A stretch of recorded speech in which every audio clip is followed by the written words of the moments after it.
नमस्कार, एक बार फिर से स्वागत है आप सभी का आपके इस टेक्निकल प्लेटफॉर्म के ऊपर। अपनी जो रेगुलर टेस्ट सीरीज चल रही है CGL की, उसका पेपर 846 के सॉल्यूशन को लेकर आज हम यहाँ पर हैं।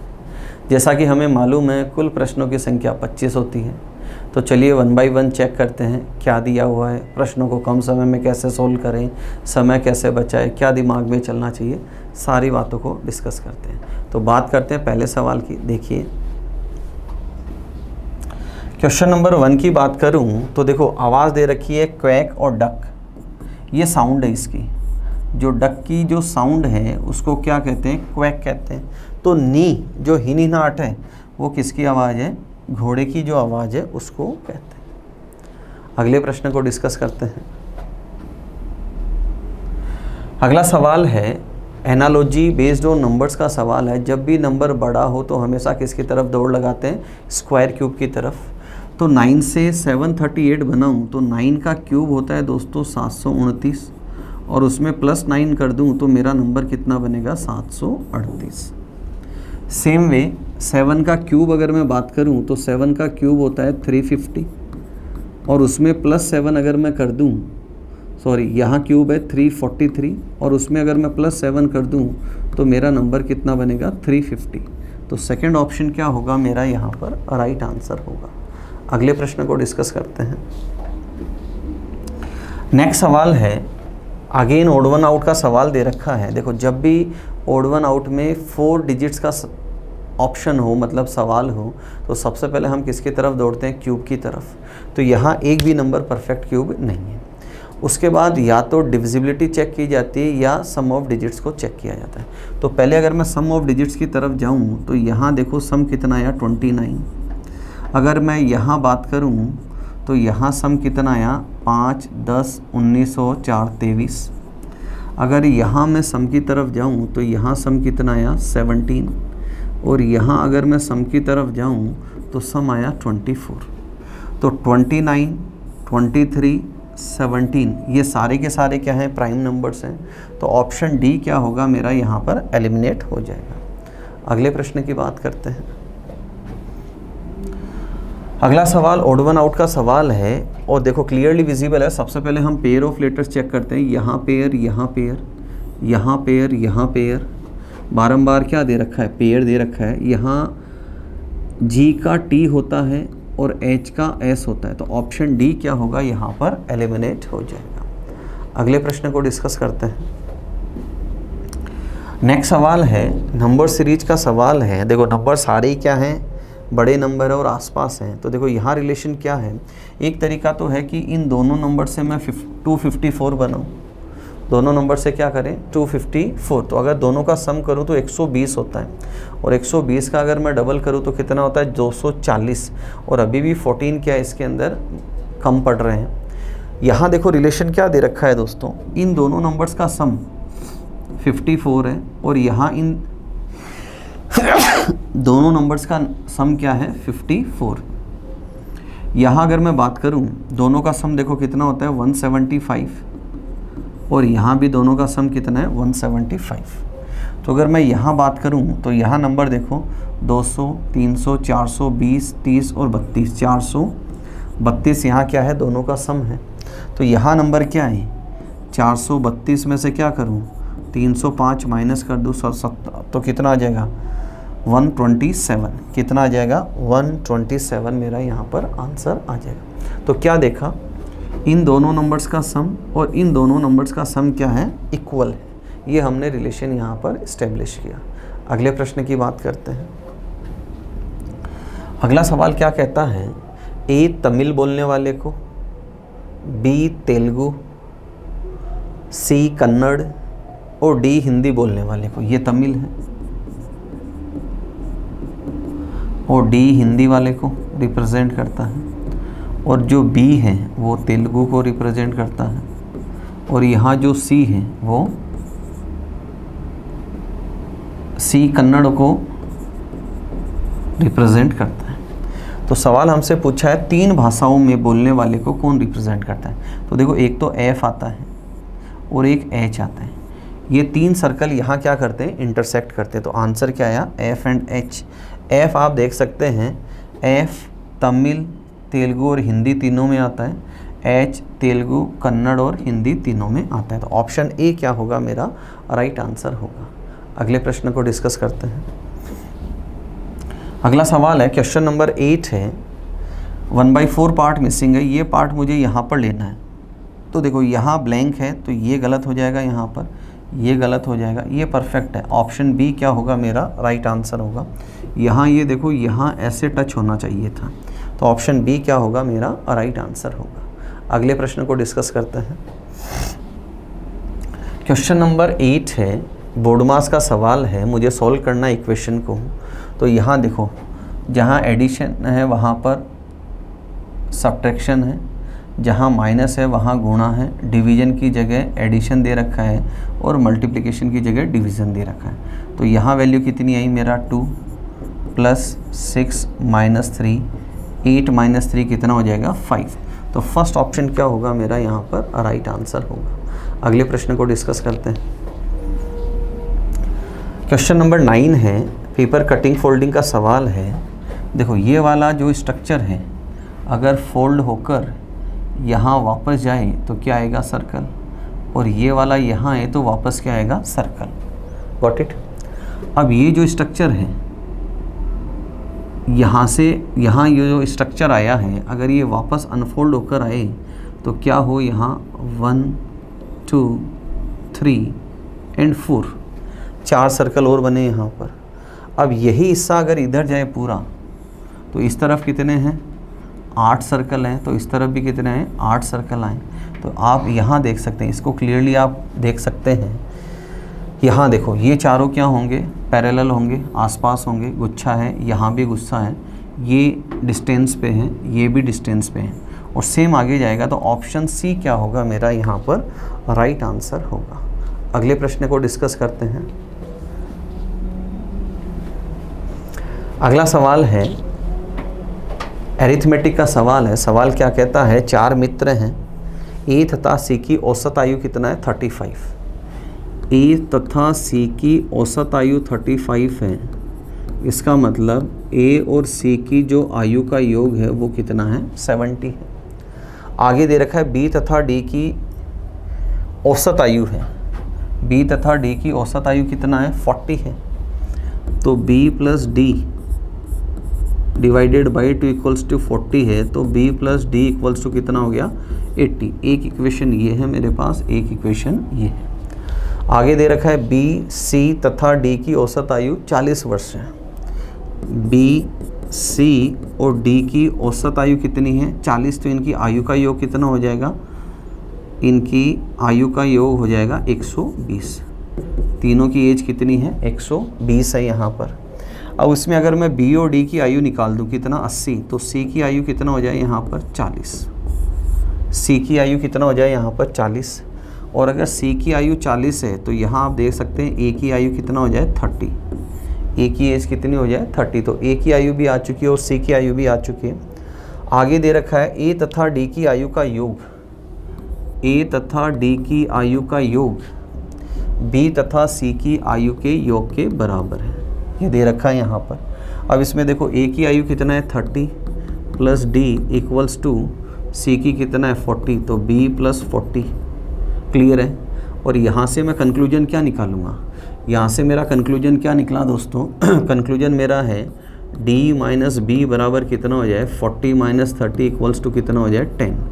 तो d और b की आयु का जो डिफरेंस है वो कितना है 10, जिसमें d की आयु क्या है ज़्यादा है, कितना 10 ज़्यादा। अब आगे मेरे से पूछा है ए, बी, सी तथा डी की आयु कितनी कितनी होगी, ये मुझे बताना है। तो देखो अगर मैं बात करूं, यहाँ अगर आप देखें कि सी की आयु देखो डी और बी की आयु का डिफरेंस कितना है 10 है, डी और बी की आयु का डिफरेंस कितना है 10 है। तो देखो अगर इसमें से मैं सी की आयु निकाल दूँ, कितनी निकालूँ 40, तो बी और डी की आयु का सम कितना होगा 80। बी और डी की आयु का सम कितना होगा 80 होगा यहाँ पर, और इनका डिफरेंस कितना है 10। इसका मतलब डी की आयु 10 ज़्यादा है किससे, बी से। डी की आयु 10 ज़्यादा है किससे, बी से। तो अगर मैं 10 इसमें से माइनस कर दूं तो कितना बचा 70। तो इसका मतलब डी और बी की आयु 35 तो एक हो गई, और डी की आयु 10 ज़्यादा है तो डी की आयु कितना हो जाएगी 35, और बी की आयु कितना हो जाएगी, डी की आयु कितना हो जाएगी 45, और बी की आयु कितना हो जाएगी यहाँ पर 35 हो जाएगी। Got it. देखें यहाँ पर बी और डी की आयु का सम कितना है 80, और दोनों का डिफरेंस कितना है 10। तो अगर मैं डिफरेंस निकाल दूँ तो कितना बचा 70। तो बी और डी की आयु का योग 70 है, मतलब दोनों के हिस्से कितना है, हाफ हाफ अगर लूँ तो मैं 35, जिसमें डी की आयु 10 ज़्यादा है तो डी की आयु हो जाएगी 45 और बी की आयु हो जाएगी 35। तो देखो बी की आयु 35 यहाँ पर है, ए की ऑप्शन के अंदर है, और डी की आयु 45 है, ए की आयु 30 है, और सी की आयु 40 है। तो ऑप्शन सी क्या होगा मेरा यहाँ पर राइट आंसर होगा। अच्छा सवाल है दोस्तों। अगले प्रश्न की बात करते हैं। अगला सवाल है रैंकिंग ऑर्डर का सवाल है। बच्चों की एक पंक्ति में रवि दाएं से 4th है, ये रवि है, और राइट से 4th पोजीशन पे है। शाम लेफ़्ट से दूसरा है, शाम जो है ये लेफ़्ट से क्या है 2nd पोजीशन पे। अगर दोनों स्थान बदल लें तो यहाँ रवि और यहाँ शाम है, तो रवि दाएं से 9वां हो जाता है, रवि दाएं से 9वां हो जाता है। तो टोटल लोग कितने हो गए 10। फिर इसने पूछा शाम की बाईं ओर से स्थिति क्या है। शाम की बाईं ओर से स्थिति, शाम का दाएं से नंबर है 4था, तो इससे पहले लोग कितने अच्छे हैं, तो इसका नंबर लेफ़्ट से कौन सा हो जाएगा 7वां। इसका नंबर लेफ़्ट से कौन सा हो जाएगा 7वां। और यही हमसे पूछा है शाम की लेफ़्ट से पोजीशन क्या है, तो शाम की लेफ़्ट से पोजीशन क्या होगी 7th होगी। नेक्स्ट सवाल की बात करते हैं। अगला सवाल है रिफ्लेक्शन का सवाल है। मुझे कहाँ जाना है, नीचे से ऊपर की तरफ जाना है, तो इसके बगल में सबसे पहले कौन आएगा एस, और एस का स्ट्रक्चर क्या बनेगा, देखो ये ऊपर कैसा स्ट्रक्चर है सीधा, तो ये आएगा नीचे और ये आएगा ऊपर। बी मुझे एज इट इज़ दिखाई देगा, तो सबसे पहले मुझे नीचे की तरफ क्या दिखाई देगा एस बी। तो एस बी देखो ये बी उल्टा हो गया यहाँ पर, और यहाँ अगर मैं बात करूँ तो ये एस का स्ट्रक्चर परफेक्ट नहीं है, और यहाँ कौन सा बचा एस और बी। तो ऑप्शन डी क्या होगा मेरा राइट आंसर होगा। क्यों, क्योंकि 3 ऑप्शन क्या हो चुके हैं एलिमिनेट हो चुके हैं। अगले प्रश्न को डिस्कस करते हैं। अगला सवाल है एक महिला उत्तर दिशा में 12 किलोमीटर दौड़ती है, डायरेक्शन का सवाल है। तो देखो यहाँ से शुरू किया, नॉर्थ की तरफ कितना दौड़ी 12, दक्षिण दिशा में 6, फिर वापस यहाँ से आई और कितना 6, तो ये भी 6 है। फिर ईस्ट की तरफ कितना दौड़ी 8, ईस्ट की तरफ कितना दौड़ी 8। अब वह अपने प्रारंभिक प्रस्थान बिंदु से, तो इनिशियल पॉइंट ये था, इससे डायरेक्शन क्या है नॉर्थ ईस्ट, कौन सी दिशा में है नॉर्थ ईस्ट में, और कितनी दूर है। तो अगर मैं दूरी की बात करूँ तो यहाँ पाइथागोरस लगनी है, तो बेस का स्क्वायर और परपेंडिकुलर का स्क्वायर मतलब 36 + 64 के स्क्वायर रूट की अगर मैं बात करूँ तो ये कितना हो जाएगा 10 किलोमीटर, और नॉर्थ ईस्ट की तरफ 10 किलोमीटर नॉर्थ ईस्ट। तो ऑप्शन सी क्या होगा मेरा यहाँ पर राइट आंसर होगा। अगले प्रश्न को डिस्कस करते हैं। क्वेश्चन नंबर 14 है, ब्लड रिलेशन का सवाल है, और हमसे क्या पूछा है कि एम दादी है किसकी एन की। तो सबसे पहला मेथड हम क्या लगाते हैं कि एलिमिनेशन वाला लगाते हैं। तो यहाँ देखो जो स्टार है, ये स्टार किसको रिप्रेजेंट करता है, यहाँ कि एम मदर है, तो यहाँ भी स्टार है, यहाँ भी स्टार है, और यहाँ भी स्टार है। तो यहाँ ये क्या नहीं हो रहा है एलिमिनेट, बिल्कुल भी नहीं हो रहा है। तो एलिमिनेट नहीं हो रहा है। उसके बाद अगर मैं एग्ज़ाम पॉइंट ऑफ व्यू की बात करूं कि सबसे पहले मैं सवाल को सोल्व कैसे करूं, तो देखो मुझे कौन से 2 वेरिएबल्स की बात करनी है एम और एन। यहाँ देखो एम और एन के अंदर गैप कम है, और यहाँ एम और एन के अंदर गैप क्या है थोड़ा ज़्यादा। तो अगर एग्ज़ाम पॉइंट ऑफ व्यू की बात करूँ तो सबसे पहले 3rd और 4th ऑप्शन को मैं क्या दूंगा प्रायोरिटी। क्यों, क्योंकि यहाँ इनके भीतर गैप क्या है कम है। तो अगर मैं सबसे पहले इसको चेक करूँ तो देखो ये यहाँ पर क्या कहता है कि m is mother of t, और आगे दे रखा है कि t क्या है, t is father of n, t is father of n। तो परफेक्टली यहाँ देखो ये इसकी क्या हो गई दादी। तो ऑप्शन सी क्या होगा मेरा यहाँ पर राइट आंसर होगा। अगले प्रश्न की बात करते हैं। अगला सवाल है फिलर बेस्ड सवाल है, सीरीज का सवाल है। तो हम कैसे करते हैं, सबसे पहले ऐसे सवालों के लिए काउंटिंग करते हैं हम कितने लेटर्स हैं। तो देखो 1 2 3 4 5 6 7 8 9 10 11 12 है। 12 में फिर कितने का बनता है, या तो 3 या 4 अक्षरों का। सेकंड हम कंपैरिजन क्रॉस चेक करते हैं कि फिलर्स कितने हैं 4 और ऑप्शन भी कितने लेटर्स के हैं 4 4। तो इसका मतलब ना तो कुछ बढ़ाना है ना कुछ घटाना है। सबसे पहले अगर मैं 3 लेटर्स पे ब्रेक डाउन करूँ तो सीरीज एकदम आसान लग रही है। 2 ही वेराइटी के लेटर है, एक तो टी दे रखा है और एक यू दे रखा है। तो फर्स्ट लेटर को कंपेयर करें तो देखो टी, यहाँ टी और यहाँ पर भी टी आ जाए। लास्ट लेटर देखो अगेन टी और यहाँ भी क्या आ जाए टी। सारे देखने में मुझे क्या लग रहे हैं सेम, क्योंकि 2 ही वैरायटी के लेटर है टी और यू। तो देखो फिलर्स में क्या आया टी यू टी। तो फर्स्ट ऑप्शन क्या होगा मेरा यहाँ पर राइट आंसर होगा। अगले प्रश्न को डिस्कस करते हैं।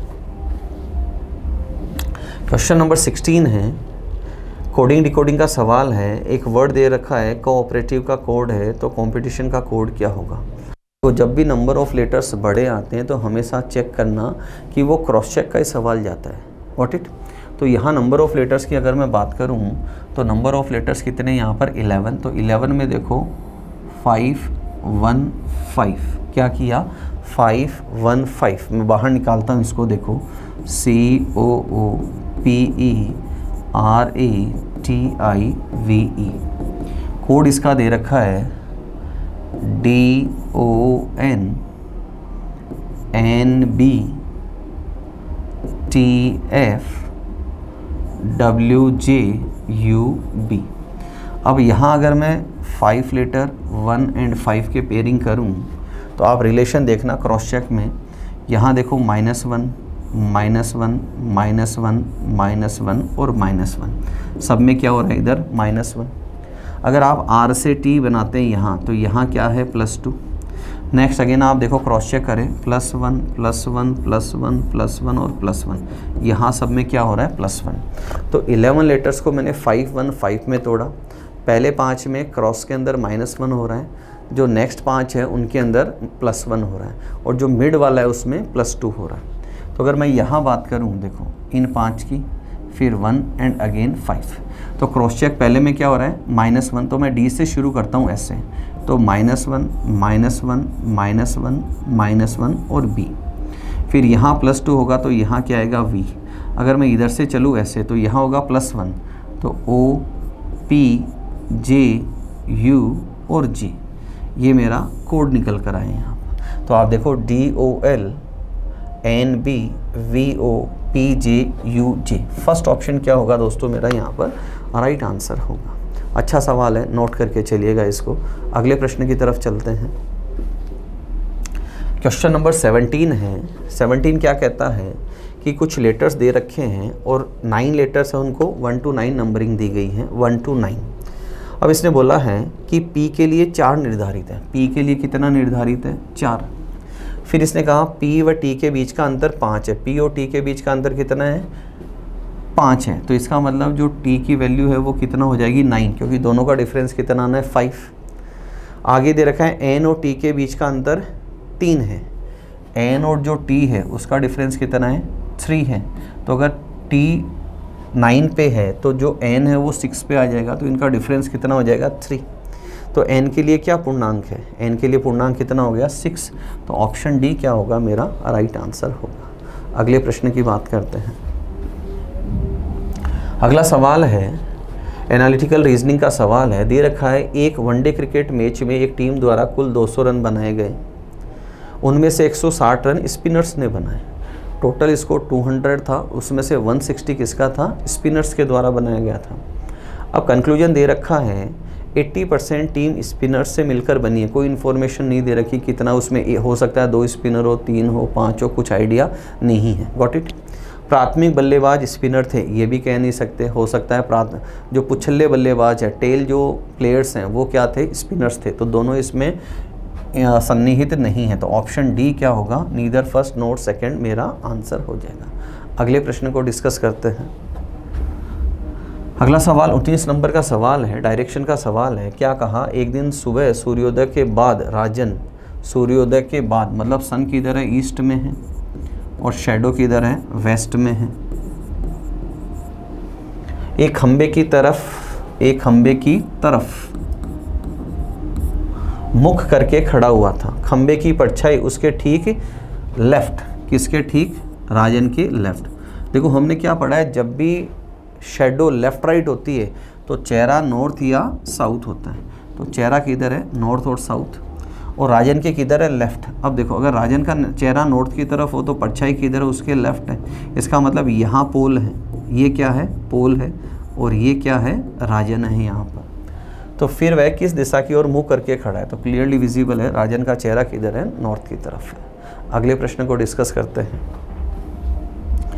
अगला सवाल है, डाइस का सवाल है। क्वेश्चन क्या कहता है कि 2 के अपोजिट क्या होगा, 2 के अपोजिट क्या होगा। तो अगर मैं इन दोनों को कंपेयर करूं, 1 4 1 4, दो सतह समान हो तो बची हुई एक सतह क्या होती है, हमेशा एक दूसरे के विपरीत होती है। तो 2 के अपोजिट क्या हो जाएगा, यहाँ पर 6 हो जाएगा। अगले प्रश्न को डिस्कस करते हैं। अगला सवाल क्या कहता है, बोर्डमास का सवाल है, और समीकरण को क्या करना है, इक्वेशन को मुझे क्या करना है, बैलेंस करना है, संतुलित करना है। तो यहाँ अगर मैं सबसे पहला ऑप्शन उठाऊँ, डिवीजन और यहाँ गुणा का निशान गोटी, तो यहाँ देखो 2 डिवाइडेड बाई 4 इंटू 3, वैल्यू 24 नहीं आती है। तो पहला ऑप्शन क्या है, यहाँ पर गलत है। सेकंड ऑप्शन को पिक करते हैं, यहाँ प्लस है, यहाँ डिवीजन है और यहाँ इक्वल्स टू है। तो यहाँ देखो 2 डिवाइडेड बाई 4 कभी भी पूर्णांक में वैल्यू नहीं आती है, तो सेकंड ऑप्शन भी क्या होगा, गलत।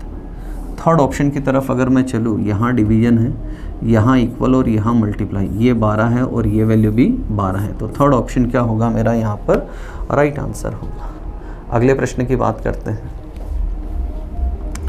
अगला सवाल है, एक डायग्राम दे रखा है, उसमें स्क्वायर कितने हैं और ट्राइंगल कितने, ये मुझे गिनना है। तो सबसे पहले क्या दे रखा है, ट्राइंगल्स। तो ट्राइंगल्स की अगर मैं बात करूँ, ये जो चौकड़ी है इसमें हमने सीखा है नंबर ऑफ ट्राइंगल्स कितने होते हैं, 8, और ऐसी चौकड़ी कितनी है मेरे पास, 4। तो 8 4 जा कितना हो गया, 32।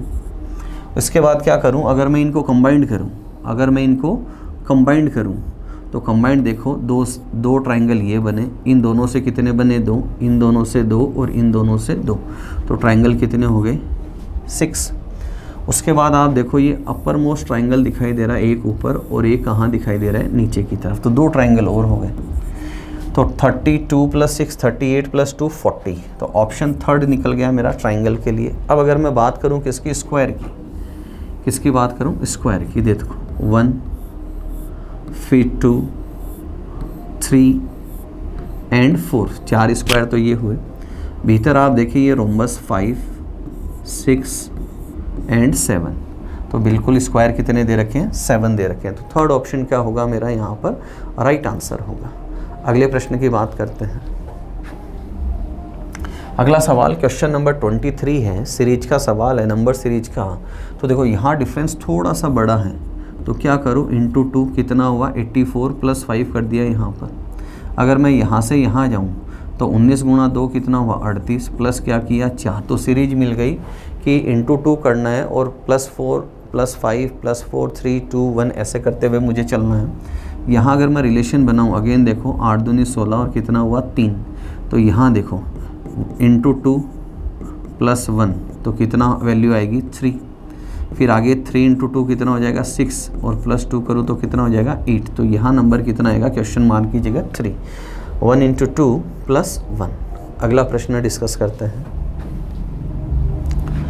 अगला सवाल है, 4 वर्ड्स है, इनको अल्फ़ाबेटिकल ऑर्डर के अंदर मुझे जमाना है। तो देखो अगर मैं बात करूँ, पहले 3 लेटर REP और यहाँ भी क्या है, REP। अगला लेटर है R और R, ये भी कैंसिल है। नेक्स्ट लेटर की अगर बात करूँ तो देखो EI, तो I सबसे लास्ट में, मतलब 4th वर्ड सबसे लास्ट में आएगा। एग्ज़ाम पॉइंट ऑफ व्यू की बात करें तो एक ही ऑप्शन है, उसी को आंसर सेलेक्ट कर सकते हैं। नेक्स्ट देखो आप देखें यहाँ E, उसके बाद S और S, उसके आगे देखो यहाँ S, यहाँ E और यहाँ S। पहले किसको आना है, E को, तो थर्ड दे रखा है यहाँ। दोनों को कंपेयर करें, S कैंसल आउट, I और E में पहले कौन आएगा, E, तो सेकंड है। तो ऑप्शन थर्ड क्या होगा मेरा, यहाँ पर राइट आंसर होगा। अगले प्रश्न, अंतिम प्रश्न की तरफ चलते हैं। क्वेश्चन क्या कहता है, क्लॉक का सवाल है, 11 बजे से 1 बजे के मध्य ओवरलैपिंग कब होती है। आपको क्लास नोट्स में लिखा रखा है, ठीक 12 बजे होती है। तो ऑप्शन थर्ड क्या होगा मेरा, यहाँ पर राइट आंसर होगा। तो ये थे दोस्तों आज के पेपर के 25 सवाल। चीज़ों को समझे। एक कोडिंग डिकोडिंग का सवाल आपने देखा था जिसमें 5 1 5 का रिलेशन हमने बनाया। मिसिंग नंबर का सवाल अपने आप में बेहतरीन था यहाँ पर। आज के वीडियो में इतना ही। अगले वीडियो में फिर मुलाकात करेंगे नए 25 सवालों के साथ। तब तक अपना ध्यान रखें, मुस्कुराते रहें। जय हिंद।